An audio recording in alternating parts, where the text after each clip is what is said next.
जी, दोस्तों नमस्कार, good evening और अभिवादन आप सभी को मित्रों।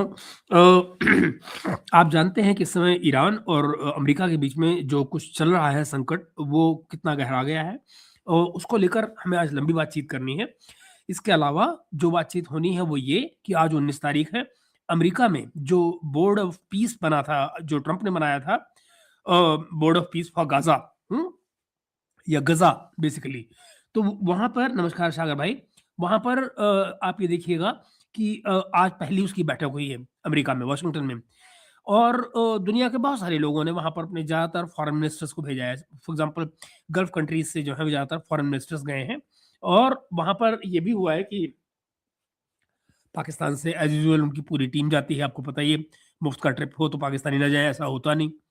तो उनके प्रधानमंत्री, उनका फाइनेंस मिनिस्टर, उनका विदेश मंत्री यानी इसाक डार, तो इन्फॉर्मेशन मिनिस्टर जो है वो भी गया साथ में। ये सारे के सारे पहुँचे हुए हैं। नमस्ते फ्लेक्स भाई। तो वहाँ वो पहुँचे हुए हैं।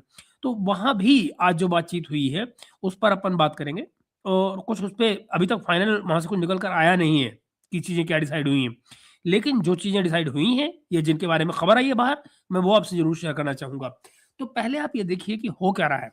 दरअसल जो खबर है वो ये कि अरेबियन सी में इस समय पर जो गल्फ़ की कंट्रीज़ हैं, वहाँ पर ये लोग आ गए हैं, अमेरिकन्स के जो जहाज़ हैं वो आ गए हैं और उन जहाज़ों में 2 एयरक्राफ्ट कैरियर्स हैं, आप जानते हैं फोर्ड और अब्राहम लिंकन दोनों आ चुके हैं वहाँ पर।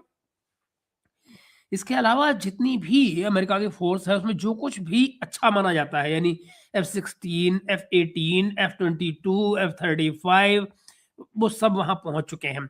उसके अलावा आप ये पाएँगे एक और जहाज़ इनका जो है उसको उन्होंने इज़राइल के पास खड़ा कर रखा है। उसको क्यों खड़ा कर रखा है वो भी बात करते हैं। हो क्या रहा है फ़िलहाल ये जो 2 जहाज़ हैं, जो वॉरशिप बेसिकली एयरक्राफ्ट कैरियर्स हैं, इनको यहाँ पर लाया गया है और इस समय जो कुल संख्या बताई जा रही है अमेरिकी फ़ौजों की जो गल्फ़ में इस समय मौजूद है, जिसमें कतर है, जॉर्डन है, सऊदी अरेबिया है, यहाँ सब पहुँचे हुए हैं। ये संख्या इस समय पर कुल अमेरिकी फ़ौजियों की करीब 30 से 40 हज़ार के बीच में है। 30 टू 40,000। अब इसके अलावा एक और चीज़ ध्यान दीजिएगा और वो ये है मित्रों कि जो ये जो जमावड़ा है तमाम फ़ौजियों का अमरीकी, ये उस जो 2003 में जो उनका जमावड़ा हुआ था, उसके बाद का ये सबसे बड़ा जमावड़ा माना जा रहा है अमरीकी फ़ौजों का दुनिया में कहीं भी। तो ये अब एक खतरनाक शेप लेता हुआ जा रहा है। मैं इसको खतरनाक क्यों कह रहा हूँ? डिटेल में, बहुत डिटेल में बात करेंगे हम इसके ऊपर आज, क्योंकि इसके बहुत सारे एंगल्स हैं जो हमारे में से बहुत सारे जो दोस्त हमारे हैं उनको मालूम भी नहीं है। तो एक-एक करके उन तमाम चीज़ों पे अपन आज बात करेंगे। दरअसल है क्या? देखिए, तो जो आप न्यूयॉर्क टाइम्स आज का देखिए या अल जज़ीरा आप देखिए या बीबीसी देखिए, ये तमाम या रॉयटर्स इवन देखिए, वहाँ से बड़ी जो मिक्स्ड सोर्सेज़ हैं, इन सब में बताया यही जा रहा है कि जो बोर्ड ऑफ पीस है, पहली बात उसकी आज मीटिंग हो गई है और उसमें ये ट्रंप का इनिशिएटिव आप जानते हैं और उसमें कहा क्या गया है? उसमें कहा गया था कि हर एक आदमी, हर एक मेंबर, हर एक कंट्री जो शामिल हो रहा है, उसमें 2 तरह की मेंबरशिप है। एक कि आपको इन्विटेशन दिया गया, आप उसके मेंबर बन जाइए। हुँ? लेकिन ये जो मेंबरशिप है वो 3 साल के लिए है, 3 साल बाद आपको हटाया जा सकता है। अगर आप हमेशा के लिए मेंबर बनना चाहते हैं, उसके लिए आपको $1 बिलियन डॉलर देने होंगे। ये उसकी शर्त है। उसमें आप हमेशा के लिए 1 बिलियन देकर और उसके मेंबर बन जाते हैं। दैट डज़ नॉट मीन कि उस 1 बिलियन देने के बाद में और आपसे कोई उम्मीद नहीं की जाएगी, ऐसा नहीं है। वो एज़ एंड व्हेन नीडेड तो आपसे कहा जाएगा कि लाओ यार थोड़ा माल निकालो, फलाना काम करना है। हुँ? वो चीज़ें जो है वो हमेशा खुली रहेंगी प्रोजेक्ट वाइज़ कि कौन-सा प्रोजेक्ट अपने हाथ में है। ओके? इसको लेकर जब ये किया है ट्रंप ने, आज जो मुलाकात की गई है, उसमें 2 बातों को लेकर चर्चा होनी थी। एक कि पाकिस्तान अगर जा रहा है, तो क्या पाकिस्तान वहाँ पर 1 बिलियन देगा? नहीं दिए हैं अब तक। ओके? जो अब तक की खबरें हैं, पाकिस्तान ने कोई 1 बिलियन नहीं दिया है। लेकिन पाकिस्तान मेंबर ज़रूर है, उनका 3 साल के लिए तो कम से कम है ही। कुछ रिपोर्ट्स ऐसी आई हैं, जो मैं आपको अलग से बता रहा हूँ, ये अलग से आपको मैं जानकारी दे रहा हूँ कि मेरे पास कुछ रिपोर्ट्स हैं जहां पर अमेरिका ने ये ऑफर किया है और ये कहा है कि पाकिस्तान के जो 1 बिलियन जाने हैं वो अमेरिका दे रहा है। आप जरा समझिएगा इस बात को। जो पाकिस्तान के 1 बिलियन देने के बनते हैं, उनको वो अमेरिका देने की बात कर रहा है। अनिरुद्ध भाई नमस्कार। और उसके बदले में ज़ाहिर है कि कमिटमेंट्स आएँगी। तो इससे पहले कि आज ये मुलाकात होती है, आज जब ये बैठक बुलाई गई गाज़ा वाली, इससे पहले जितने देश आ रहे थे सबको 2 बातें पहले से बता दी गई ट्रंप की तरफ से। वो क्या बता दी गई? उनको पहले से कह दिया गया कि भई इस मीटिंग में आ रहे हो तो ये ज़रूर बताना आने पर कि आप फ़ौज दे रहे हैं या पैसे दे रहे हैं। तीसरा ऑप्शन नहीं है। कुछ नहीं दे रहे वाला ऑप्शन नहीं है। कहा क्या जा रहा है? पैसे दे रहे हो $1 बिलियन या कि आप फ़ौज भेज रहे हैं साथ में, ये बताओ। अब इसमें बड़ा इंटरेस्टिंग सवाल पैदा हो गया कि फिर अगर 1 बिलियन जो है इनके परमानेंट मेंबरशिप के लिए वो अमेरिका दे रहा है, तो पाकिस्तान का कंट्रीब्यूशन क्या है? अपैरेंटली नज़र ये आ रहा है कि भाई फिर ये फ़ौज देंगे। अब ये फ़ौज देंगे, इस बात का इसका जो खुलासा है वो कहाँ से होता है? उसका खुलासा होता है जर्मनी से। जर्मनी में इनके जो गए हुए हैं ख्वाजा साहब, जो इनके डिफेंस मिनिस्टर हैं, ख्वाजा आसिफ आसिफ, वो कल एक फ्रेंच प्रोग्राम होता है फ्रांस 24 का, जिसने इनका इंटरव्यू किया है जर्मनी के अंदर। और वो प्रोग्राम का नाम है टेट यानी फ्रेंच में उसका नाम मतलब बनता है आमने सामने, फेस टू फेस बेसिकली। तो टेट नाम से वो प्रोग्राम है। मैं एक्चुअली मेरा इरादा ये है कि उस सारे इंटरव्यू को मैं आपको दिखाऊं और आपके साथ बैठ के उसके ऊपर चर्चा भी की जाए। तो मैं चाहता हूँ, क्योंकि मैं उस इंटरव्यू के ऊपर खूब बात कर सकता हूँ, लेकिन मैं चाहता ये हूँ कि आपको वो इंटरव्यू एक-एक लाइन से सुनाऊँ। आपको पूरा इंटरव्यू देखना चाहिए और देखना चाहिए कि उसमें क्या बात हुई है। ख़ैर उसको तो उस इंटरव्यू में भी उनसे जब बड़ा सीधे-सीधे पूछा गया डिफेंस मिनिस्टर ऑफ पाकिस्तान से कि भाई साहब ये बोर्ड ऑफ पीस में आप कर क्या रहे हैं? अगर वहाँ पे फ़ौज भेजनी पड़ती है तो क्या आप भेजेंगे? तो बड़ी अजीब बात थी। उन्होंने बड़ा क्लियरली कहा कि हमको अगर कहा जाता है तो हम भेजेंगे। उन्होंने बिल्कुल सीधे-सीधे कमिटमेंट दे दिया उस इंटरव्यू में। उन्होंने कहा बिल्कुल भेजेंगे। उन्होंने कहा कि हम तो ये टू स्टेट सॉल्यूशन और फ़लस्तीनियों का कॉज़ उसके लिए जा रहे हैं। अच्छा, पाकिस्तान ने इस बात बीच में बार-बार पब्लिक स्टेटमेंट्स में बात कही है, इसने शहबाज शरीफ ने भी कही है कि हमको क्लैरिटी चाहिए इस बारे में कि वहाँ पर जो फ़ौज जाएगी उसका रोल क्या होगा। अब आप हँसेंगे, भाई मेरे, जो जब ये बोर्ड बनाया गया और उसमें आईएसएफ का क्या रोल होगा, ये तो ट्रंप ने बार-बार बताया है। और वो ये कि आपको वहाँ जाकर हमास से हथियार छीनने हैं। तो फिर आपको कौन-सी क्लैरिटी चाहिए? क्या रोल है? ये तो ट्रंप ने बता दिया। तो जहाँ की जैसे कि मैंने आपको बताया था कि ये बेसिकली जो डोमेस्टिक पॉलिटिक्स है, उसका हिस्सा है। ये अपने घर में जो जो मुल्ला ब्रिगेड है, अच्छा मुल्ला ब्रिगेड भी बाय द वे चुप है। मुल्ला ब्रिगेड में कौन आता है? मुल्ला ब्रिगेड में आता है फॉर एग्ज़ाम्पल मौलाना फज़लुर रहमान। मौलाना फज़लुर रहमान जो है, वो टाइम एंड अगेन तब बोलते हैं जब उनको कोई ज़रूरत होती है। मान लीजिए उनको सरकार से कोई काम निकालना हुआ, तो सरकार को गाली देना शुरू कर देंगे, यू नो और बीइंग मौलाना और and Maulana who has street power, हुँ? डंडा लेकर उनकी डंडा बरदार फ़ौज है बिल्कुल। तो वो बेसिकली अपनी ब्लैकमेलिंग करते हैं। अपना काम किया और साइड हो गए। अपना इलेक्टोरल बेनिफिट लिया, साइड हो गए। बट इससे ज़्यादा कुछ नहीं। तो बीच-बीच में जब कभी उनको जोश-ए-जवानी आ जाता है, तो वो बीच में कुछ गुर्रा लेते हैं कि ओह! फ़लस्तीन के लिए ये करना है, तो सरकार कुछ क्यों नहीं करती है? फिर कोई डेमोंस्ट्रेशन करना हुआ तो कर दिया and that is about it. इससे ज़्यादा उनका कोई रोल नहीं होता, कोई भूमिका नहीं होती। तो अब इसका मतलब क्या हुआ? पाकिस्तान में जो अंदर बैठी हुई जो पब्लिक है, जिसको इन्होंने अब तक फ़लस्तीन के नाम पर बरगलाया है या भड़काया है या जो भी किया, वो पब्लिक इनसे समझौता करने को तैयार नहीं। वो इस बात को मानने के लिए तैयार नहीं है कि पाकिस्तान की फ़ौज इज़राइल जाए, गज़ा जाए और गज़ा जाकर वो लोगों से बेसिकली उन लोगों से जो कि अपनी सो कॉल्ड आज़ादी की जंग लड़ रहे हैं, उनसे हथियार छीने। तो ये पड़ा हुआ है कलेश। अच्छा, इसके बाद में पाकिस्तान की जो गवर्नमेंट है, वो चूँकि मजबूर है, आईएमएफ से उसको पैसे निकालने हैं, उसके लिए उसको अमेरिका से आँख मरवाना ज़रूरी है। तो ये स और उसके लिए फिर ट्रंप के जूते चाटने ज़रूरी हैं। तो आप देखिए कि जो कैबिनेट के टॉप मिनिस्टर हैं, यानी कि फॉरेन मिनिस्टर, फाइनेंस मिनिस्टर, अब पैसे कौन अगर देने पड़ जाए तो पैसे कौन देगा? फाइनेंस वाला ही देगा ना, तो वो फाइनेंस का मिनिस्टर साथ लेकर गए हैं। पब्लिक इमेज में बात क्या कही जाएगी, वो अपना जो अताउल्लाह है, अताउल्लाह, तो वो अताउल्लाह कहेगा, तो अताउल्लाह को लेकर गए साथ में, इन्फॉर्मेशन मिनिस्टर जो है और खुद प्राइम मिनिस्टर साथ में गए। तो उन्होंने कहा भाई एक जहाज जा रहा है, चल भाई एक-एक कमरे का तो खर्चा है, बाकी सब तो लग ही रहा है सरकार की तरफ से, लगने दो। पहुँच गए सबके सब एक ही जहाज में। तो ये सीन चल रहा है। तो ये बोर्ड ऑफ पीस में आज हुआ है, जहाँ पर अमेरिका की तरफ से खबरें आ रही हैं इस तरह की। मैं बता रहा हूँ, एक कन्फर्म रिपोर्ट नहीं है, लेकिन इस तरह की खबरें बाहर आई हैं कि अमेरिका ने 1 बिलियन जो पाकिस्तान वाला है, उसको देने की पेशकश की है एंड इन ऑल प्रोबेबिलिटी उसके बदले में पाकिस्तान वहाँ फ़ौज भेजने जा रहा है। अच्छा, अब पता ये लगना बाकी है अभी कि वो फ़ौज कितनी होगी। अगर डॉन की खबर के मुताबिक देखूँ मैं, तो डॉन ने कुछ टाइम पहले ही बताया था कि 3,500 की फ़ौज कमिट की गई है। 3,500 पाकिस्तानियों की फ़ौज जो है, वो वहाँ कमिट की गई है। लेट अस सी कि अल्टीमेटली क्या जाती है वहाँ पर। दूसरी तरफ जो गल्फ़ में ये हुआ बोर्ड ऑफ पीस का सिलसिला, और ये यहाँ रुकने वाला नहीं है, ये आप जान लीजिए। ये बात अभी लंबी चलेगी, गज़ा वाली, और इसका इसका जो रिपरकशन है, इसका जो प्रभाव है, वो पाकिस्तानी सरकार पर पक्का आएगा। ये आप जान लीजिए मेरी बात को।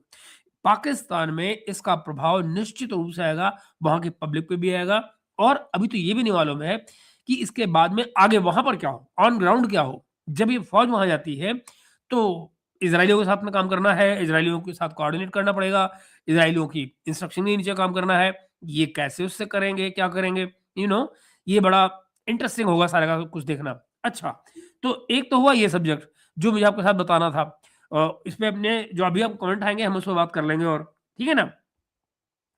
तो ये रही बोर्ड ऑफ पीस की बात। इसमें इससे ज़्यादा कुछ लंबा-चौड़ा वाशिंगटन में आज हुआ नहीं है। अच्छा, लेकिन फिर आप कहिए कि अगर हम ईरान की तरफ से, मैंने आपको बता दिया 2 एयरक्राफ्ट कैरियर वहाँ आए हुए हैं, डिस्ट्रॉयर्स वगैरह सारे आए हुए हैं, और हर तरह का जहाज़ वहाँ पे मौजूद है, और करीब 30 से 40 हज़ार लोगों की फ़ौज मौजूद है वहाँ पे। उसमें एयरमैन हैं, फ़ौज है, जो भी है, सब मौजूद है। अब मित्रों ज़रा मेरी बात सुनो। इससे पहले कि हम आगे बढ़ें, क्यों ना हम ये बात भी कर लें कि दरअसल दिक्कत क्या है? यानी कि अमेरिका और ईरान के बीच में जो टेंशन है, वो है क्या? जो जियोपॉलिटिकल ब्रेकडाउन है इन टेंशन्स का, वो क्या है? चलिए हल्की-फुल्की उस पे बात करते हैं। जो कोर इश्यू है, वो आता है ईरान के न्यूक्लियर प्रोग्राम से। न्यूक्लियर प्रोग्राम, बैलिस्टिक मिसाइल्स का प्रोग्राम। जो अभी ईरानियन साइट्स पे जो जून 2025 में जो हमला हुआ था, जिसको ऑपरेशन मिडनाइट हैमर कहा गया था अमेरिका की तरफ से, जिसमें अमेरिका और इजराइलियों का हमला हुआ था वहाँ पे। तो उसके बाद में ईरान में प्रोटेस्ट हुए, प्रोटेस्ट एस्केलेट हुए, वो सब आप जानते हैं।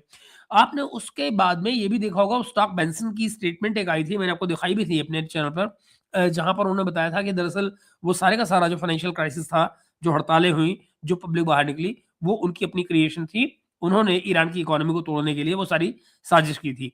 मैंने आपको ये बताया था कि बेंसेंट है, इनकी जो खूबी है, वो यही है कि वो बेसिकली करेंसी के, वो ही है, you know hedge hedge man है वो बेसिकली, है ना? तो वो उनका काम ही यही है। उन्होंने यूके में भी पाउंड को इसके साथ में ऐसे कुछ खेल खेले थे।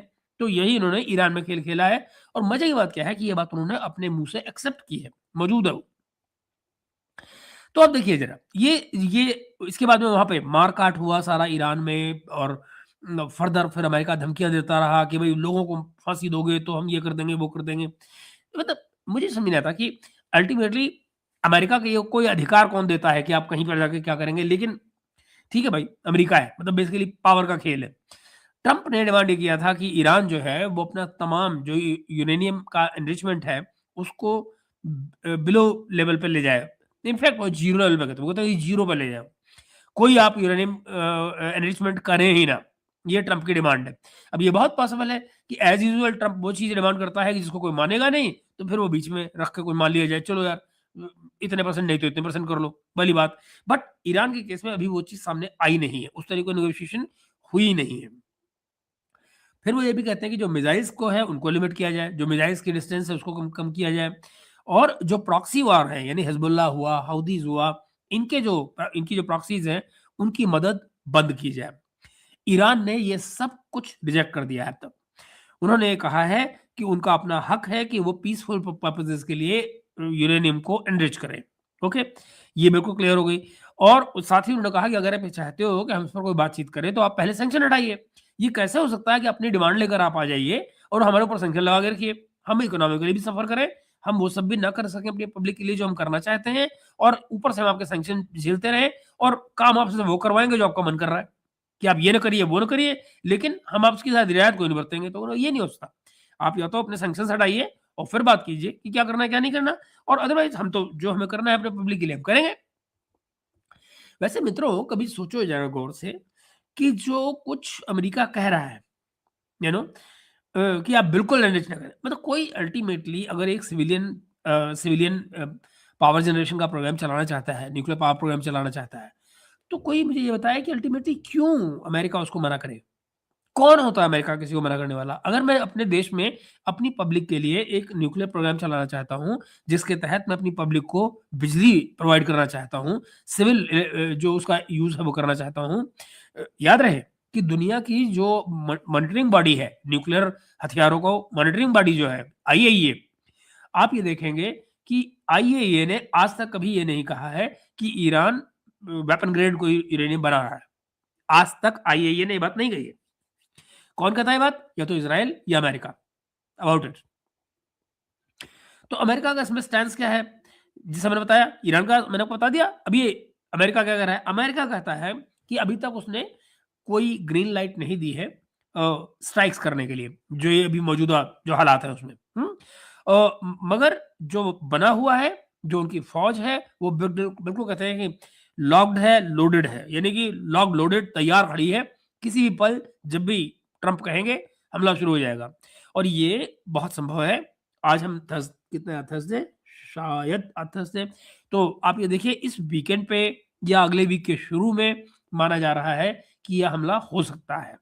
अब ट्रंप है, कुछ पता नहीं होता, मगर जो अंदर से बातें निकल कर आ रही हैं वो यही हैं कि इस हफ्ते के आखिर में या अगले हफ्ते के शुरू में मेरे ख्याल से आज जो बोर्ड ऑफ पीस की जो मीटिंग हो रही थी गजा वाली, इसमें नेतन्याहू को शायद आना था, लेकिन नेतन्याहू नहीं आए हैं। I mean that is the news that I have कि नहीं, शायद नहीं आए। ऑलराइट। तो ये बेसिकली सिर्फ पोस्चरिंग नहीं है। ऐसा नहीं है कि अमेरिका जो है वो सिर्फ हमले की धमकियां दे रहा है, पोस्चरिंग कर रहा है, ऐसा नहीं है।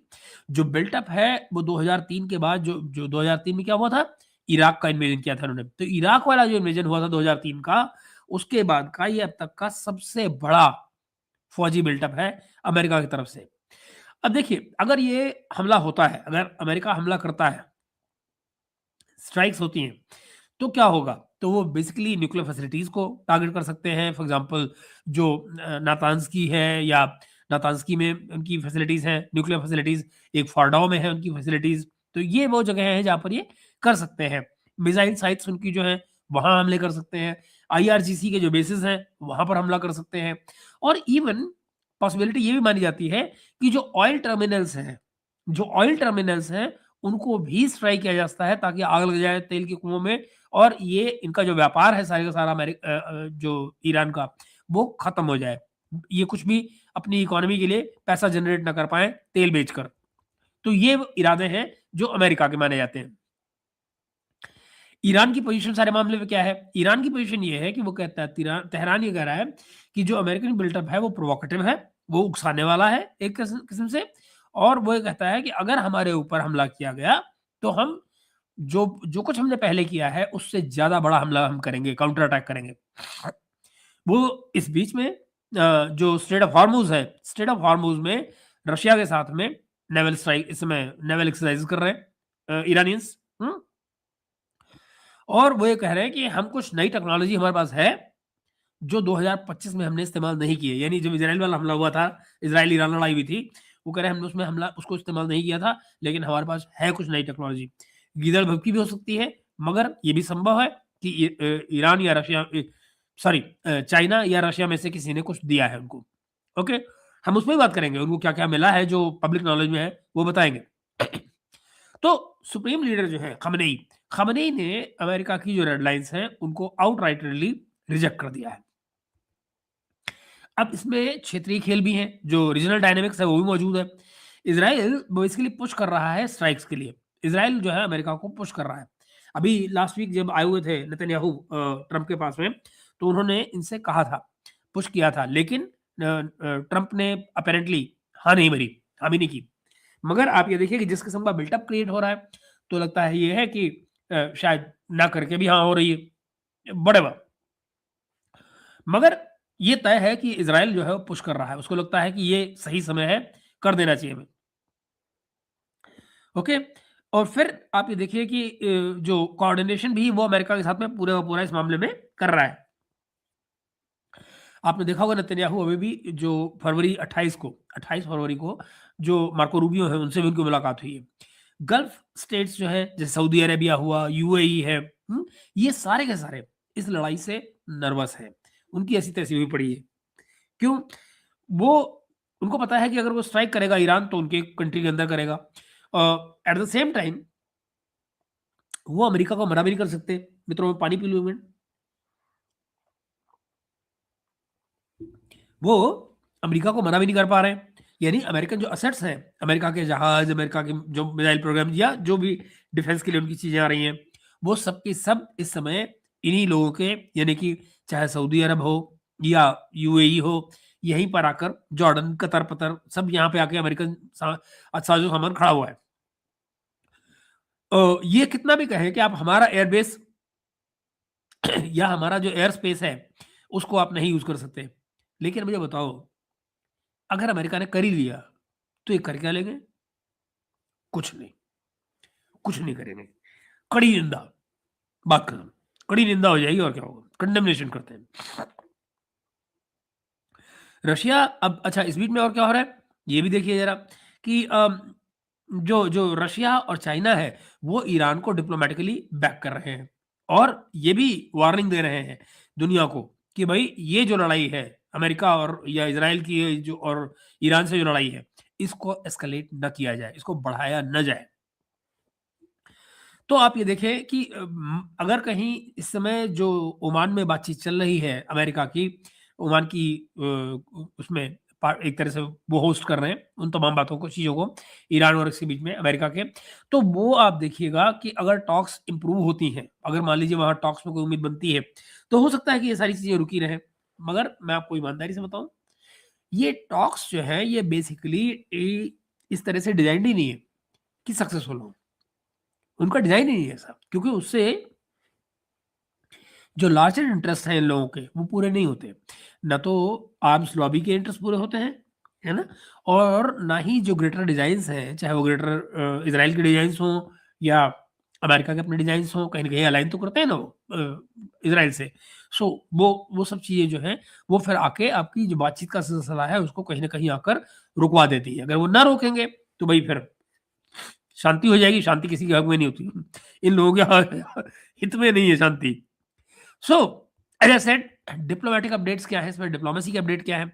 डिप्लोमेसी को अमेरिकन ऑफिशियल्स कहते हैं कि हम प्रेफर कर रहे हैं। मुझे नहीं पता कि ये कौन-सी डिप्लोमेसी है जिसको ये प्रेफर कर रहे हैं, हथियार यहाँ पे ला-ला के और जहाज़ों को ला-ला कर, धमकियाँ दे देकर। बट वो कह रहे हैं कि ये सब कुछ, यानी कि जो तमाम डिप्लोमैटिक चीज़ें हैं, डिप्लोमैटिक जो एफर्ट्स हैं, वो एक धागे से बंधी हुई हैं, किसी भी वक़्त टूट सकती हैं। ओके? इनडायरेक्ट टॉक्स जो है वो जेनेवा में इस हफ्ते शुरू हो रही हैं। ओमान उनको होस्ट कर रहा है। ओमान होस्ट कर रहा है लेकिन जेनेवा में, स्विट्ज़रलैंड में। और प्रोग्रेस हो रही है काहे में? वो कह रहे हैं कि जो गाइडिंग प्रिंसिपल्स हैं, उनमें हमारी प्रोग्रेस हो रही है। मगर जो रिजल्ट्स हैं वो मिक्स्ड हैं। ईरान क्या कहता है? ईरान जो है वो जो एनरिचमेंट वाली बात है उसको वो डाइल्यूट करता है। वो कहता है कि हम इसको कम कर सकते हैं। वो कहता है कि हमको ये ज़रूरत नहीं है कि हम उसको 90% तक जाके एनरिच करें। मगर जो हमारी सिविल न्यूक्लियर एनर्जी की ज़रूरत है, हम वो तो एनरिच करेंगे। अब दोस्तों यहाँ पे मुझे कई बार बड़ी दया आती है। मुझे लगता है यार अल्टीमेटली ईरान का कसूर क्या है ये तो बता दो। अगर वो अपने मुल्क के लिए बिजली बनाना चाहता है, सिविल न्यूक्लियर डील करना चाहता है, आपको अगर लगता है ये बम बना लेगा, तो भाई उसके ऊपर आईएईए बिठा दो। वो जाँच करता रहे, इंस्पेक्शन करता रहे। फालतू दिमाग खराब हो रहा है, बजाय लड़ाई करने के वहाँ पे एक परमानेंट इंस्पेक्टर बिठा दो उनका, काम खत्म। कि भाई ये इंस्पेक्टर है, ये सारे में देखता रहेगा कि कहीं कोई यू नो एनरिचमेंट ज़्यादा तो नहीं हो रहा है। बात खत्म हो गई।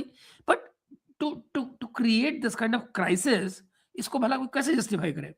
एनीवे, तो ईरान ने बेसिकली अपने जो एनरिच यूरेनियम है उसको डाइल्यूट करने के लिए वो राज़ी हो गया। हुँ? अब इसकी आपको ये नहीं कहेंगे ट्रम्प ने इसके ऊपर कोई खुशी ज़ाहिर की है नहीं, वो कुछ नहीं। लेकिन वो ये भी कह रहा है कि हम एनरिचमेंट डाइल्यूट कर देंगे, हमारे ऊपर सैंक्शन हटाओ। और वो कहते हैं कम से कम 6 बिलियन हमारे जो हैं, जो आपने फ्रीज़ किए हुए हैं। यहाँ देखिए ज़रा, जो जो लोग कहते हैं ना, अरे डॉलराइजेशन पॉसिबल नहीं है, डॉलराइजेशन क्यों ना चाहिए, गलत है। मुझे बताओ, ये $6 बिलियन मांग रहे हैं वो अपने, कि भाई हमने, हमारे जितने आपने फ्रीज कर रखे हैं उसमें से 6 बिलियन दे दीजिए। यानी कि जो ओरिजिनल अमाउंट है ईरान का, जिसको फ्रीज किया गया है अमेरिका में, वो इससे बहुत बड़ा है। ईरानियन से कह रहे हैं कि भाई हमारे 6 बिलियन जो है, जिन जो फ्रोजन है उसमें से 6 बिलियन हमको रिलीज करो, काम खत्म। हम अपनी इकोनॉमी को आगे बढ़ाएं, अपने लोगों को आराम दें। अमेरिका के जो वाइस प्रेसिडेंट है जेडी वेंस साहब, वो कहते हैं कि ईरान ने हमारी जो की डिमांड्स हैं उनमें से कोई भी नहीं मानी है। ये आदमी मुझे बहुत डेंजरस लगता है आजकल गुरु, ये जो जेडी वेंस है। I actually consider him pretty hawk. अच्छा, फिर वो कहते हैं कि जैसे कि अमेरिका ने कहा है उनसे कि जीरो एनरिचमेंट करो, तो वो जीरो एनरिचमेंट के लिए राजी नहीं है। अच्छा मुझे बताओ, कोई जीरो एनरिचमेंट के लिए राजी क्यों होगा भाई? और तुम हो कौन? ये तो बताओ मामा।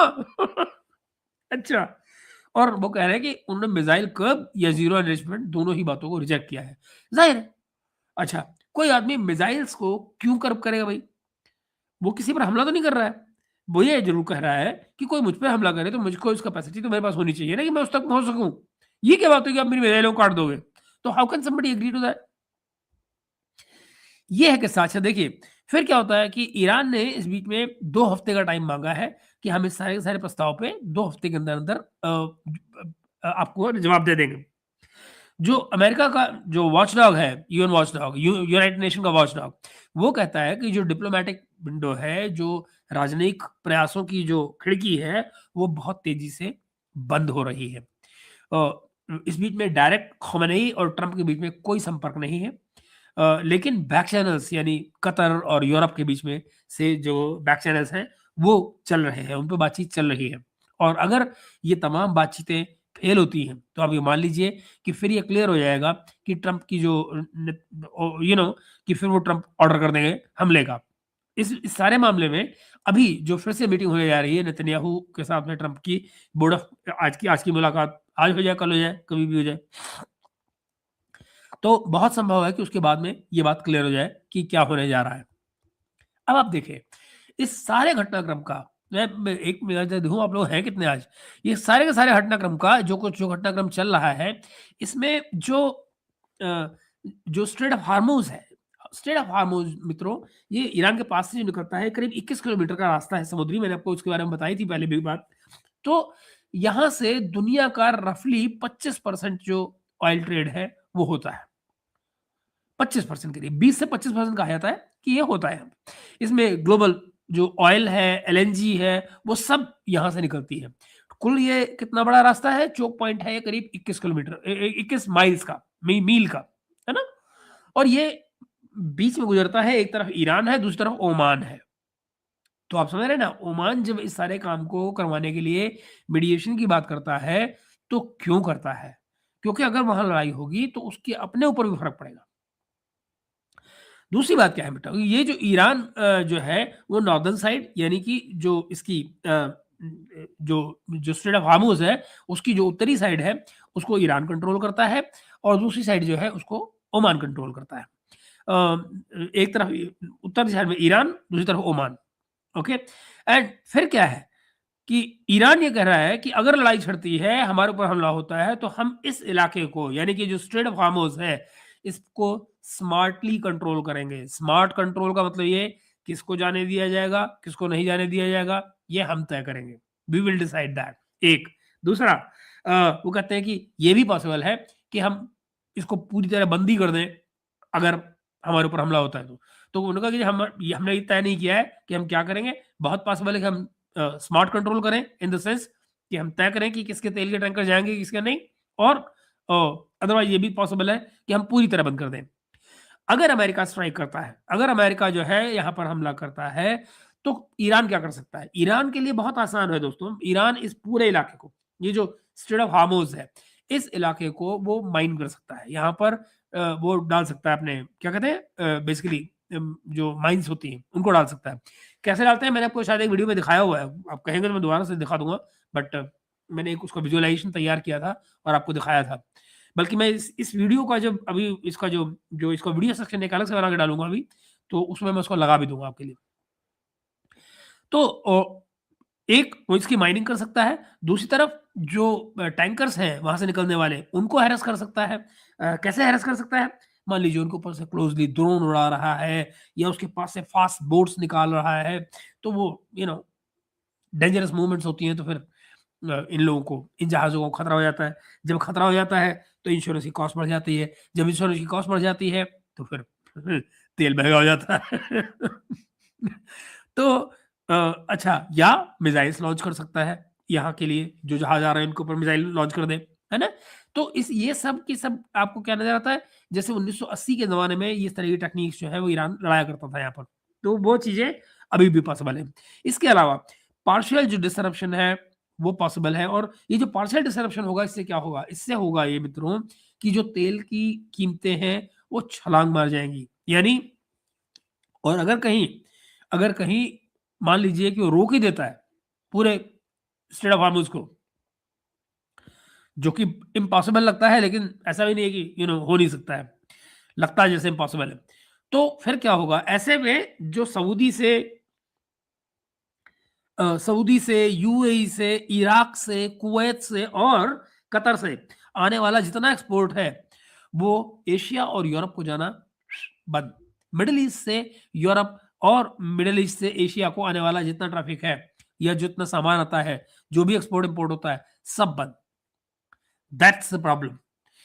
ये मामला इसीलिए सिर्फ ईरान और अमेरिका के बीच नहीं रहता, ये ग्लोबल इशू बन जाता है जैसे ही उसका इम्पैक्ट जो है वो ग्लोबल इकोनॉमी पे आता है। नाउ इसके जो बॉर्डर इफेक्ट है वो क्या है, जो विस्तृत के इम्पैक्ट है वो क्या हो सकते हैं, देखिए इसके bypass options for example pipeline वगैरह वो लिमिटेड है, ज़्यादा नहीं हो। तो ईरान जो है वो बेसिकली अपना भी उसमें नुकसान तो उसका अपने होगा, अपना भी नुकसान इस तरह से कि जो उसके ऑयल के जो एक्सपोर्ट्स हो रहे हैं चाइना वगैरह को, वो भी बंद हो जाएंगे इसमें। या कि ये भी हो सकता है कि इस लड़ाई में ईरान जो है वो बदले में अपनी जो प्रॉक्सीज है हिजबुल्लाह, हाउदीज, उनको रेड सी में एक्टिव कर दे, है ना? ये मैं आपको बता रहा हूँ कि अभी चीजें कहाँ जा रही हैं। यूएस नेवी जो है, जो जिसके अपने करियर से आए हुए हैं यहाँ पर, वो फिर क्या करेगा, वो रेड सी को खुला रखने की कोशिश करेगा, राइट? लेकिन लेकिन बड़ा हाई रिस्क है। क्यों? आप जानते हैं, मैं आपको पहले ही बता चुका हूँ कि जब हाउदीज ने अनगिनत मिसाइलें फायर करनी शुरू की थी, तो इनकी जो शिप है उनकी नानी मरी थी, और वो किस तरह से कोई वो F-18 जो है उनके नीचे टपक पड़े थे, इवन F-35 भी। तो ऐसे में मित्रों आप ये देखिएगा कि जो ऑयल प्राइसेस हैं वो इन टेंशंस के बीच में कहाँ जाएंगे, कैसे क्या होगा, यानी प्राइसेस ऑलरेडी जिटरी हैं, और जो जो जो जो इनका खतरा ये है कि ये और ऊपर जा सकते हैं। यानी अगर मैं आपको कल की बात बताऊं, कल 18 तारीख को, कल जो प्राइसेस थे वो 4% बढ़ गए थे ऑयल के, और ये जो बढ़त है ये जनवरी 30 के बाद में सबसे बड़ी है। जियो पॉलिटिक्स जो है वो एक मेन ड्राइवर है इसका, यानी कि जो मैक्रो फैक्टर्स हैं लाइक जो यूएस इन्वेंट्री में जो ड्रॉप्स आ रहे हैं उनका कहना ही क्या। मैं अगर आपको इसको दिखा पाऊं, मुझे just give me a second, मैं आपको दिखाने की कोशिश करता हूं कि मैं इसको आपको वो दिखा पाऊं इसका। ये देखिए, यस, बिल्कुल, ये जो ऑयल प्राइसेस हैं, मैं इसको बड़ा कर रहा हूँ स्क्रीन को ताकि आप देख पाए। ये देखिए, ये देखें, ये प्राइसेस हैं जिटरी, क्लाइंबिंग है, स्ट्राइक्स के खतरे हैं, अप टू 4% यस्टरडे बढ़ा है ये 30 जनवरी से सबसे ज्यादा है। जियोपॉलिटिक्स इसका मेन ड्राइवर है, और जो ये तमाम जो मैक्रो फैक्टर्स हैं जिस जो यूएस इन्वेंटरी के ड्रॉप वगैरह से जुड़े हुए हैं वो आपके सामने है।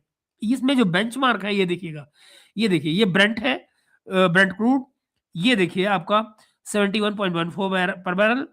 डब्ल्यूटीआई जो क्रूड है ये 66.24 बैरल चल रहा था। इसमें जो चेंज आया है रिसेंट, ये रहा, ये 1.1% ये आज आया है, प्लस 4.35% का जो है वो कल हुआ था, और ये दोनों प्लस में जा रहे हैं, यानी कि 4% कल, बल्कि 4.25% लगाइए आप इसको, और 1% का आज लगा लीजिए। इसी तरह से ये नीचे देखिए जो डब्ल्यूटीआई क्रूड है वो भी 1.3% का कल हुआ, और आज जो है वो सॉरी ये आज हुआ है 1.3, और ये जो कल हुआ था वो कितना है 4.59, ये कल का रेट है। तो ये जो पोटेंशियल है ये बढ़ने की है इनमें, ये देखिए ये बढ़ के कहाँ जा सकता है, आप जरा देखिए 71 में चल रहा है करंट प्राइस, ये बढ़ के 90 से $100 तक जा सकता है अगर ये जो स्ट्रेट ऑफ हार्मोज है वो रुकती है। शॉर्ट टर्म स्पाइक आएगा लेकिन वॉलेटिलिटी बनी रहेगी। और फिर आप ये देखिए उसी तरह से इनका है कि सिमिलर सर्ज जो है इसमें भी आएगा डब्ल्यूटीआई में। और वो क्या है, अमेरिकन जो गैस है it could top at 3 gallon. अभी कितना है जरा देखिए 2.93 है, तो ये 3 से ऊपर निकल जाएगा। तो ये वो सिलसिले हैं जो ग्लोबल इकोनॉमी पे इम्पैक्ट डाल सकते हैं इस सारे खेल में। I am sorry I am sorry I am sorry I am sorry I am sorry I am sorry I am sorry I am sorry आ गया ओके। सो ये है कृतिका बेटा नमस्ते, धनंजय जी नमस्ते, आप सभी को आशा जगन्नाथ। ओके ओके, तो ये मित्रों ये सिलसिला है। आइए मैं अपनी बात को आगे ले चलता हूँ आपको आपके लिए। ये मैंने आपको जो प्राइसिंग दिखाई ये थी एक। अब आप देखिए जरा, जाहिर है अगर कोई स्ट्राइक्स नहीं होती हैं ईरान के ऊपर तो ये प्राइसेस जो है वो डीएस्केलेट भी हो सकते हैं, ये भी पॉसिबिलिटी है। लेकिन जो ईरान की इसमें ड्रिल चल रही हैं और जो यूएस बिल्टअप चल रहा है, इसके चलते एक सर्टन हाइक जो है तेल में वो बना रहेगा, अभी कहीं जाने वाला नहीं है जब तक ये डीएस्केलेट पूरी तरह होता नहीं। अब देखिए जो अमेरिकन बेसिस है मिडिल ईस्ट में फॉर एग्जांपल, है ना, अगर उनको क्या खतरा हो सकता है अगर लड़ाई होती है, तो अमेरिकन बेसिस जो है वहां पे इनको क्या खतरा है। अभी क्या है, करीब 30,000 के करीब फौजी जो है, 30 से 40,000 फौजी मौजूद है इस क्षेत्र में, मिडिल ईस्ट में। उनकी जो बेसिस है वो ईरान के लिए मेन टारगेट होंगे। ईरान अगर कोई एक बेस मान लीजिए 2025 की बात याद करिए, 2025 में जब ये ईरान के ऊपर हमला किया था इजराइल और अमेरिका ने मिलकर, आपको याद हो जो न्यूक्लियर फैसिलिटीज को मारने की कोशिश की थी इन्होंने, वो हुआ था 2025 में। उसके बदले में जो इनका एयरपोर्ट कौन सा था, वो अल उबैद, अल उबैद जो था इनका जो बेस था यूएस आर्मी का, यूएस एयरफोर्स का, वहां पे इन्होंने मिसाइल से हमला किया था ईरान ने। मगर उसकी जो सच्चाई है वो सबके सामने थी, और वो ये कि ट्रंप का, अगर आपको याद हो, ट्रंप ने बाकायदा धन्यवाद दिया था ईरान का कि आपने हमको पहले से बता दिया था, उसके लिए आपका धन्यवाद, और उनका हमें कोई नुकसान नहीं हुआ, बी ऑल फाइन। मगर जो यूएई में है फॉर एग्जांपल, आप ये देखिए, जो मैं आपको डिटेल देता हूँ उसकी, तो ये हमारे जो अल उबैद वगैरह के हैं जो बेसिस में बताता हूँ कहाँ कहाँ खतरा है इनको, तो यहाँ पर वो हमला कर सकता है। अब जरा सोचो मित्रों, अगर यहाँ पे हमला होता है और जिस किस्म के यहाँ पे लोग इस समय मौजूद है 30-40,000, तो आप ये तो मानिए कि कैजुअलिटीज होगी अमेरिकन की। अगर कैजुअलिटीज होती हैं और अमेरिका को बॉडी बैग उठाने पड़ते हैं, अमेरिका को बॉडी बैग उठाने पड़ते हैं, तो मित्रों एक बात जान लो, ये मिड टर्म इलेक्शन का साल है। ट्रंप के बस का नहीं है कि वो बॉडी बैग उठा के, और जो अमेरिकन रिएक्शन आएगा अमेरिकन पब्लिक का, उसके बेसिस पे मिड टर्म पोल जीत जाए, नामुमकिन हो जाएगा।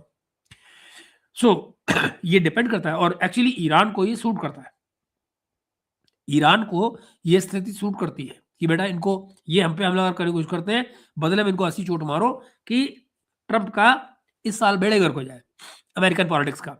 आइए, तो की वनरेबिलिटीज क्या है, जो की वनरेबिलिटीज हैं इस समय पर इनके बेसिस की, तो कतर में फॉर एग्जांपल अल उबैद अभी भी, जहां पिछले साल हुआ था, वो आज भी वनरेबल है। यूएई में एक इनका है अल जाफरा जो है इनका, वो इनकी रेंज में आता है, खतरे में है।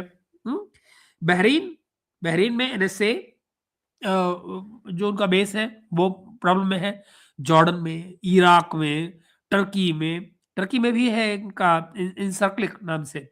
तो ये सारे के सारे खतरे में आ जाते हैं। ईरान के पास देखिए, ईरान के पास रफली 1000 से ज्यादा, मतलब 1000+ मिसाइल्स, ड्रोन मौजूद हैं, और वो इन तमाम जो जो ये बेसिस है इनके, इनको सैचुरेशन मोड में ला सकते हैं। एक साथ हमला होता है, एक बड़े नंबर में होता है, सबके सब सैचुरेशन पॉइंट में आ जाएंगे, और दैट मीन्स कि हमले के सक्सेस होने के चांसेस बहुत ज्यादा होंगे। आप जरा सोचिए ना, सैचुरेशन करने के लिए क्या चाहिए, सैचुरेशन करने के लिए चाहिए सस्ते ड्रोन, ठीक, सस्ते ड्रोन करके आपने जब सस्टेन कर दिया उनको, और उनके पीछे फॉलोइंग आपकी आ रही है बैलिस्टिक मिसाइल्स, तो क्यों नहीं सक्सेस होगी, ये बताओ, कोई कोई कारण बताइए आप मुझे कि क्यों नहीं सक्सेस होगी। और मजे की बात क्या है कि वह मारने के लिए है क्या, ये भाई ड्रोन मारने के लिए F-35 बेचते हैं इनकी हालत ये है। अब वो कितनों कितनों को कैसे कैसे क्या क्या करोगे भाई, वो मिसाइल तो ये बहुत बड़ा खतरा है। इसी बीच मैंने आपको बताया था कि एक जो एयरक्राफ्ट कैरियर है उसको इजराइल के पास रोका गया है। वो उसका बेसिकली काम यही है कि जो इनकमिंग मिसाइल्स होंगी ईरान से इज़राइल के ऊपर, उनको रोकने की वो कोशिश करेगा। हालाँकि बात फिर वहीं आती है कि एयरक्राफ्ट कैरियर खड़ा करने का मतलब वहाँ पे ये है कि वो तमाम अपने जो डिफेंसिव पोस्चरिंग है उसके लिए गया है और वहाँ से कोई ईरान के ऊपर उड़ के तो हमला करेगा नहीं। तो वो यही करेंगे कि भई बेसिकली इज़राइल की हवा को वो जो है साफ रखने की कोशिश करेंगे कि भई वहाँ पे कोई हमला ना हो। ये चल रहा है। मिटिगेशंस क्या है इसमें? अमेरिका ने अपने जो एयर डिफेंसेस हैं, वो यहाँ पर उन्होंने मजबूत किए हैं। उन्होंने पैट्रियट्स लगा दिए हैं, थाड लगा दिया है, सब लगा दिया है। और जो कुछ अमेरिकन्स थे यहाँ पर मिडल ईस्ट में, उनको निकाल भी दिया है, अमेरिकन्स को। जो उनके डिप्लोमैटिक जो लोग थे, उनकी जो फैमिलीज़ थी, उनको बाहर निकाल दिया है, अमेरिका निकाल दिया है। लेकिन इसके बावजूद दोस्तों, ये जो तमाम के तमाम खतरा है यहाँ पे हमले का ईरान के, वो बहुत हाई है। और माना ये जाता है कि इसमें जो कैजुअलिटीज़ है अमेरिका की, जो मारे जाने वाले लोगों की संख्या है, वो अच्छी खासी हो सकती है, एक। दूसरी बात कि जो इससे जो क्षेत्रीय लड़ाई है, यानी कि जब इन देशों के ऊपर हमला होगा, तो यहाँ इनके बीच में भी तो गड़बड़े आएँगी। तो बहुत पॉसिबल है कि ये रीजनल लड़ाई भी बन जाए, खासकर उन देशों के साथ जो अमेरिका की इस लड़ाई में शामिल नहीं। वर्स्ट केस सिनेरियो क्या हो सकता है? वर्स्ट केस सिनेरियो में तो ये है कि ईरान जो है, वो फॉर एग्ज़ाम्पल इज़राइल, सऊदी अरब, इनकी जो ऑयल साइट्स हैं, उनको टारगेट करना शुरू कर दे। समझ रहे हैं? उससे क्या होगा कि जो और दूसरे खिलाड़ी हैं जिनके इंटरेस्ट उससे हर्ट होंगे, वो भी इसमें शामिल होना शुरू हो जाएँगे, इस लड़ाई में। फिर क्या है कि जो यूएस ऑफिशियल्स हैं, जो अमेरिका के ऑफिशियल्स हैं, वो ये अपेक्षा कर रहे हैं कि भाई ईरान पलट के हमला करेगा। और दैट मीन्स कि बेसिकली ये जो तमाम का तमाम कॉन्फ्लिक्ट है, ये आने वाले हफ्तों में या इवन महीनों तक जा सकता है। मैं अब आपको ज़रा इसके सिनेरियोज़ भी दिखा देता हूँ कि सिनेरियोज़ क्या हैं इस लड़ाई के। आइए दिखाता हूँ आपको। ये देखिए, सिनेरियो नंबर 1 मित्रों मैं स्क्रीन से हट रहा हूँ ताकि आप इसको पढ़ पाएँ, मैं इसको बड़ा कर रहा हूँ आपके लिए। ये देखिए, ये आप देख रहे हैं नो स्ट्राइक्स। ये सारा आप पढ़ लीजिए, इसको आप देख सकते हैं, है ना? तो नो स्ट्राइक्स ये डी-एस्केलेशन की उसमें आता है। ऑयल डिसरप्शंस यानी ये मिनिमल होंगी, करंट बिल्टअप ये भी कम हो जाएगा, अगर कोई स्ट्राइक नहीं होती है तो, है ना? और य या तो वो मिनिमल हो सकती हैं या खत्म हो जाएगा बाद में बिल्टअप जो है। प्राइस इम्पैक्ट ब्रेंट पे ये वापस 55 पे जा सकता है, 55 से 60 में, जो कि यू नो ये एवरेज है उसकी बेसिकली। और फिर मार्केट्स जो है वो स्टेबलाइज कर जाएंगी। ये सब कुछ तब हो रहा है अगर कोई हमला ना हो। इन्फ्लेशन की वो जो है वो कम हो जाएगा, राइट? ये सब हो गया। ओके, फिर अगर लिमिटेड अमेरिकन स्ट्राइक्स होती हैं, तो आप ये देखिए पार्शियल स्ट्रेट हैरेसमेंट होगी, ईरान का एक्सपोर्ट कम हो जाएगा और बीपीडी ऑफ मार्केट हो जाएगा। स्पाइक्स ये तेल के अगेन इसमें जो प्राइस इंपैक्ट आएगा वो आप देखिए 71 टू 90 बीबीएल ये शॉर्ट टर्म में आ जाएगा। शिपिंग इंश्योरेंस जाहिर है, मैंने बताया आपको खतरा बढ़ेगा तो शिपिंग की इंश्योरेंस बढ़ जाएगी। तो वो it can jump up to 20%। आप जरा सोचिए 20% तक अगर इंश्योरेंस जंप करेगी तो प्राइस कहाँ जाएगी? एशिया और यूरोप इससे हार्डेस्ट हिट होंगे यहाँ पे। और फिर आप देखिए कि जो यूएस कह रहा है कि वो हाँ ये बफर में आएगा एसपीआर का, ठीक है। और लास्ट फुल एस्केलेशन, पूरी तरह लड़ाई अगर हो जाती है तो जो स्ट्रेट ऑफ हार्मुज है वो बंद होता है, या प्रॉक्सीज जो है वो हमला करने शुरू कर देते हैं, चाहे वो हुदीज है, हिजबुल्लाह है, रेड सी में मामले शुरू हो जाते हैं, तो वो फिर कलेश बढ़ेगा यहाँ पे। 20% ग्लोबल ऑयल बढ़ेगा, ये ऑयल डिसरप्शन होगा तो 20% जो है वो तेल की सप्लाई खत्म, एलएनजी खत्म, ये सब बंद हो जाएगी। डायरेक्ट हिट सऊदी अरेबिया और जो यूएई के जो फील्ड्स हैं वहां पर। और तीसरा यहाँ पे क्या है, डॉलर 100 प्लस, यू नो ये आपका पर बैरल जो है बढ़ेगा, और फिर अप टू 91 एवरेज में Q4 में 24-26 में ये बढ़ेगा। अब ये है किस्सा सारा। ग्लोबल रिसेशन को देख लीजिए, स्टॉक जो है वो टैंक कर जाएंगे। अमेरिकन स्टॉक टैंक कर जाएंगे 5 to 10%।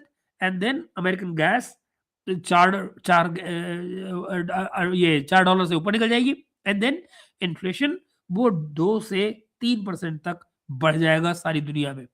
ये है वो किस्सा मित्रों जो मैं आपको बताने की बात कर रहा हूँ। इसको जरा एक अभी सिनेरियो खत्म नहीं हुआ है, ये सिनेरियो इससे ऊपर जाता है, और अगर मैं आपको दूसरा सिनेरियो भी दिखा पाऊँ तो ये देखिए वो, ये है वो।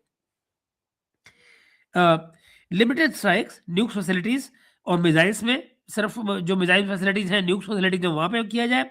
ये अमेरिकन एक्शन में क्या होगा कि क्विक एयर ऑपरेशन किया जाए, फटाफट जहाज जाए, मारा मारी की पिछली बार की तरह से, और वापस निकल जाए। मिनिमल ग्राउंड ऑपरेशन, सड़क जमीन पे कोई कार्रवाई हुई ही नहीं, है ना।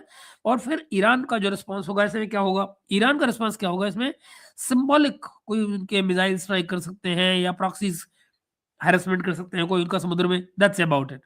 कैजुअलिटी रिस्क इसमें क्या है, इसमें बहुत लो या मॉडरेट अमेरिकन कैजुअलिटीज का किस्सा होगा। कोई एक आधा डजन, यानी कि 10-12 लोग मर जाए अमेरिका के, ऐसा कुछ। और हाई ईरानियन कैजुअलिटीज, और इस केस में क्या होगा कि ईरानी ज्यादा मरेंगे उस केस में, अगर ये लिमिटेड स्ट्राइक होती है। मगर अगर सस्टेन्ड कैंपेन चलता है, मतलब 1 हफ्ता 2 हफ्ता कैंपेन चलता है, तो उसमें फिर जो टारगेट्स हैं, बेसिकली क्यों होगा, वो ये रिजीम चेंज की टारगेट होंगे ना, कई हफ्तों वाला जो मामला है। और ये है, बाय द वे मैं आपको बता दूं, ये मानिए आप, ये बात है। जो टारगेट किया जा रहा है नेतन्याहू की तरफ से, जो कहा जा रहा है वो यही कहा जा रहा है कि जब तक रिजीम चेंज ना हो हमला जारी रहे, ये चाहते हैं वो लोग, है ना। तो आइडिया रिजीम चेंज का है कि ईरान में रिजीम चेंज हो।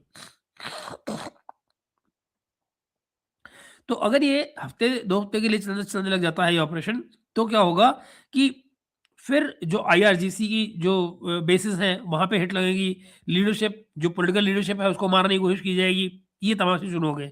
बदले में ईरान क्या कर सकता है, बदले में ईरान फुल बैरेज चला सकता है बेसिस के ऊपर, पूरी तरह सारी मिसाइलें उठा के झोंक दे अमेरिकन बेसिस के ऊपर, स्ट्रेट ऑफ हार्मोज बंद कर दे, ठीक है ना, रीजनल प्रॉक्सीज को एक्टिव कर दे, हिजबुल्ला हाउदीज मारो सबको जहां मार सकते हो। ऐसे में क्या होगा, हाई अमेरिकन जो ये तमाम बॉडी बैग्स हैं वो जाएंगे, और माना जाता है कि वो हंड्रेड्स में, यानी सैकड़ों में अमेरिकन बैग्स के जाने का मतलब ये कि जो भी सरकार है वो चल तो बिल्कुल नहीं सकती, उसका भविष्य तो खतरे में पड़ ही जाएगा, और जो लड़ाई का जो स्तर है वो भी बढ़ जाएगा। और मुझे लगता है, ईमानदारी से बताऊं, अगर कुछ खतरा आता है तो ये ईरान करेगा करेगा, ऐसा मुझे लगता है। अब देखिए, आप रिजीम चेंज का जो पुश है, ये पुश चल रहा है, मुझे इसका पक्का अंदाजा है। तो रिजीम चेंज का जो पुश चल रहा है, इसमें आप देखिए कि फिर अमेरिकन एक्शन क्या होगा, ऑल आउट, खुलकर पूरी तरह से लड़ाई की जाएगी। पॉसिबल ग्राउंड एलिमेंट्स, यानी कि जो वो आपको याद होगा मुसाद के जो एलिमेंट्स वगैरह जो मौजूद हैं ईरान में मौजूद रहे हैं, वो एक्टिव हो जाएंगे या लाए जाएंगे, वटेवर। असिमेट्रिक टेररिज्म फैलना शुरू हो जाएगा, ईरान का रिस्पॉन्स यही होगा जाहिर है कि फिर असिमेट्रिक लड़ाई लड़ी जाए, यानी कि जो प्रॉक्सीज है वो एक्टिव होकर अपनी लड़ाई लड़ेंगे, और साइबर अटैक किए जाए, और तेल रोका जाए दुनिया भर में, डिसरप्शन डाली जाए, ताकि जो दुनिया की इकोनॉमी का भट्टा बैठे। ऐसे में क्या होगा, कैजुअलिटी का जो रिस्क है वो बहुत ज्यादा है, वेरी हाई, जिसमें हजारों लोग मारे जा सकते हैं, और लॉन्ग टर्म जो है वो झगड़ा चल सकता है। तो ये है मित्रों, आई एम सॉरी, आज में जुकाम अचानक हो गया बात करते करते आपसे। सो ये सिलसिला है जो इस समय पर चल रहा है, मौजूदा हालात जो है वो यहां पर अटके हुए हैं। अच्छा, एक सेकंड। अब देखिए, ये जो नई बॉडी जो बनी थी, मैं बोर्ड ऑफ पीस पे वापस जा रहा हूँ, ये किस्सा ये हुआ, हम अभी और बातचीत जारी रखेंगे इस विषय में, वापस आएंगे। लेकिन जो मैं आपको बोर्ड का बता रहा था कि उसको भी थोड़ी सी और जिक्र कर लेते हैं। वो क्या है कि जो ये पोस्ट वॉर जो रिकंस्ट्रक्शन के लिए बोर्ड बना है, जो जिसमें यूनाइटेड नेशंस का रेजोल्यूशन भी इसमें अप्रूव हुआ है इस बोर्ड के लिए, वो रेजोल्यूशन का नंबर भी था 2803, यूएन का नंबर है वो। तो इसको 1 बिलियन की परमानेंट सीट के लिए प्लेजिंग मानी गई थी, 1 बिलियन कोई देगा तो वो परमानेंट सीट मिलेगी उसको, और अदरवाइज उसको जो है देना पड़ेगा क्या, ट्रुप्स या पुलिस जो भी दी जाए इंटरनेशनल सिविलाइजेशन फोर्स के नाम पे। करीब 45 कंट्रीज जो है इसमें इन्वॉल्व है, जो मेंबर्स हैं, या तो मेंबर्स हैं या ऑब्जर्वर्स हैं।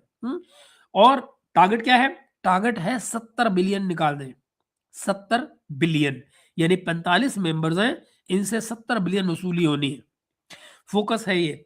अच्छा, और वो किस लिए चाहिए? रीबिल्डिंग के लिए, डिसआर्मामेंट के लिए, हमास के लिए को डिसआर्मामेंट करना है और स्थायित्व लाना है, स्टेबिलिटी लानी है। आज जो मुलाकात थी वहां क्या हुआ है? आज भी डीसी में मुलाकात है, ट्रंप ने चेयर किया उसको, और अटेंडीज में हंगरी के ओरबान थे, प्राइम जो वहाँ के, अर्जेंटीना के जो मेलेई थे, और बाकी लोगों के यहाँ से टर्की पकी से भी लोग आए हुए थे। टर्की ने अब तक $5 बिलियन ह्यूमैनिटेरियन और रिकंस्ट्रक्शन के लिए प्लेज किए हैं। अब देखिए जरा, है ना, तो ये 5 बिलियन तो ऑलरेडी प्लेज्ड है। यूएई और अमेरिका ने 1 बिलियन से ज्यादा का रकम बोला हुआ है, कमिट किया हुआ है। और उसके अलावा जो और भी इस तरह के जो हजारों पर्सोनल हैं, उन्होंने फॉर एग्जांपल कुछ ना कुछ पैसे कमिट किए हुए हैं। फॉर एग्जांपल इंडोनेशिया है, इंडोनेशिया ने 1,000 से लेकर 8,000 तक की फौजें देने का वादा किया हुआ है।